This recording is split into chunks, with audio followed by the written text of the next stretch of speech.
YouTuber Aditya நம்மோடு இருக்கிறார். இன்னைக்கு வந்து உலக முதலீட்டாளர் மாநாட்டில் பல்வேறு கொஸ்டின்ஸ் வந்து வில்லேஜ் குக்கிங் சேனலோட ஒரு நல்ல கொலாபரேஷன் ஒரு கான்வர்சேஷனாக இருந்துச்சு. பிரதர், எப்படி இருந்துச்சு இந்த மொமெண்ட்? வந்து தமிழ்நாடு அரசே வந்து இன்வைட் பண்ணியிருக்காங்க, அதுவும் உலக முதலீட்டாளர் மாநாட்டில். ஸோ எப்படி இருந்துச்சு? ரொம்ப பெருமையாக இருக்குது. நம்மளெல்லாம் மதிச்சு ஒரு ஸ்பீக்கராக இன்வைட் பண்ணி ஒரு பேனல் ஹோஸ்ட் பண்ண வச்சாங்க. ஸோ ரொம்ப சந்தோஷமாக இருக்குது. அட் த சேம் டைம் எதனாலன்னு எனக்கு புரிஞ்சிச்சு.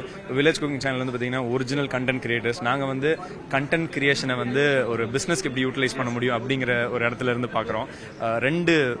ரெண்டு எக்ஸ்ட்ரீமான இருக்கிறவங்களை ஒரு பேனலில் சேர்த்து விட்டா வந்து ஆடியன்ஸ்க்கு நிறைய புரியும் அப்படிங்கிற நம்பிக்கையில் சேர்த்தாங்க.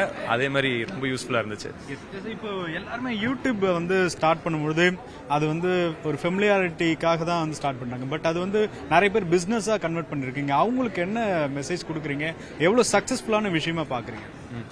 ஸோ யூடியூப் வந்து பார்த்தீங்கன்னா கண்டிப்பாக யூடியூப்ல உங்களுக்கு ஒரு ஆடியன்ஸோ ஒரு ஃபேன்ஸோ இருக்காங்கன்னா ஏதோ ஒரு காரணத்துக்காக உங்களை ஃபாலோ பண்ணுறாங்க. உங்களுக்கு ஏதோ ஒரு விஷயம் பிடிச்சிருக்கு, அந்த விஷயத்துக்கு நியாயமாக இருக்கிற மாதிரி சில ப்ராடக்ட்ஸ் அண்ட் சர்வீஸ் ஆரம்பிச்சிங்கன்னா வந்து பெரிய யூடியூபர் ஆகலாம். இன்ஃபேக்ட் நிறைய எக்ஸாம்பிள் இருக்குங்க. நம்ம ஊரில் வந்து ஜப்பார் பாய் ஆரம்பிச்சாரு, ரெஸ்டாரண்ட்ஸ் நடத்திட்டு இருக்காரு. கேரளாவில் ஷெஃப் பிள்ளை ஆரம்பிச்சார். நான் ஃபுட் டொமைனில் மட்டும் சொல்கிறேன். அப்புறம் உலகத்திலே biggest YouTube creator mister Beast restaurants வச்சிருக்காரு.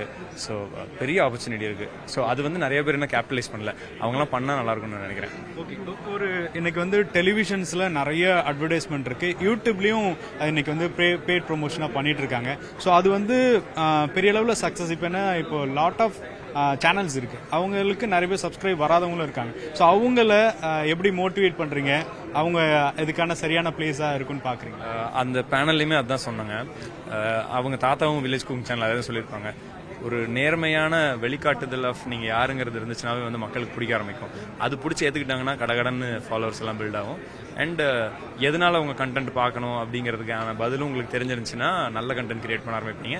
ஃபாலோவர்ஸ் தானே வந்து சேரும்.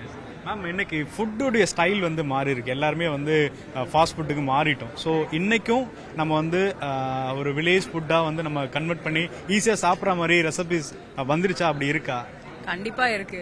நீங்க பேசிக் ரெசிபிஸை பார்த்தா கூட இப்ப ஆதியா நான் பண்ற ரெசிபிஸ் எல்லாம் பாத்தீங்கன்னா ஹோம் ஸ்டைல் ரெசிபிஸா தான் இருக்கும். ஒன்னும் ஃபேன்சியா இருக்காது, ஃபேன்சி இன்கிரீடியன்ஸ் இருக்காது, எதுவுமே இல்லை. கோதுமை உப்புமா செஞ்சிருப்பாரு, அரிசி பருப்பு சாதம் செய்வாரு.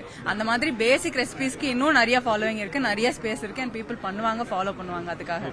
ஸோ நீங்க யூடியூப் கிரியேட்டரா வரக்கூடிய ஜென்ரேஷனுக்கு என்ன மாதிரியான விஷயங்கள் வந்து கடத்துறீங்க? குறிப்பா இந்த பிசினஸ் ஓரியன்டா ஒரு சேனலை எப்படி ஃபுல்லா டைவர்ட் பண்ண முடியும்? So first it's not about business. First வந்து நீங்க இவர் சொன்ன மாதிரி அந்த 3 மெயின் பாயிண்ட்ஸ் வந்து நம்ம ஃபர்ஸ்ட் கேபிட்டலைஸ் பண்ணோம். ஏன் யாரும் உங்களோட சேனலை பார்க்கணும், நெக்ஸ்ட் வந்து உங்களோட ஸ்பெஷல் ஸ்டைல் என்ன, அது தவிர தேர்ட் திங் வந்து கன்சிஸ்டன்சி. இந்த 3 திங்ஸ் ஃபாலோ பண்ணி ஒரு ஃபாலோஷிப் பில்ட் பண்ணதுக்கு அப்புறம் அதை வந்து பிசினஸா கன்வெர்ட் பண்ண சான்ஸ் நிறைய இருக்கு. ஏன்னா அந்த ஃபாலோவர்ஸ்ல இருந்து அவங்களுக்கு என்ன நீட் இருக்குன்னு புரிஞ்சுட்டு அது பேஸ் பண்ணிட்டு ஒரு ப்ராடக்ட் ஆர் சர்வீஸ் லான்ச் பண்ணா கண்டிப்பா அது சக்சஸ் ஆகும். இன்னைக்கு யூடியூப் அப்படிங்கிறது வெறும் ஃபெமிலியாரிட்டி மட்டும் இல்ல, அது மிகப்பெரிய ஒரு பிசினஸ்க்கான ஒரு தளமாவும் மாறி இருக்கு அப்படின்றத இன்றைய நிகழ்ச்சிகளில் பார்க்க முடிந்தது. ஒளிப்பதிவாளர் விக்னேஷுடன் வேல்முருகன், நியூஸ் 18 தமிழ்நாடு.